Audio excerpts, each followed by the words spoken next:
950 pensionamenti nelle amministrazioni locali e ULSS nella provincia di Vicenza a partire dal prossimo mese di agosto. Una vera e propria emorragia negli uffici, secondo i dati elaborati dalla funzione pubblica della CGIL del Veneto.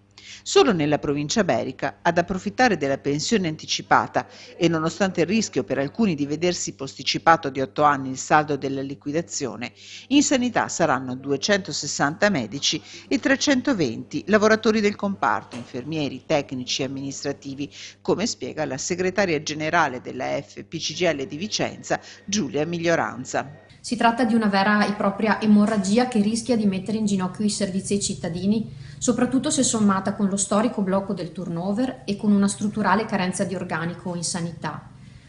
Quello che noi chiediamo è che ci sia una tempestiva programmazione delle assunzioni, perché altrimenti davvero i servizi rischiano di essere messi a repentaglio. A farne le spese, insomma, ai cittadini se il piano di assunzioni non sarà immediato. Se la sanità piange, non sorridono di certo comuni ed enti locali. Nel Vicentino, secondo la CGIL, lasceranno il lavoro 8 addetti su 100.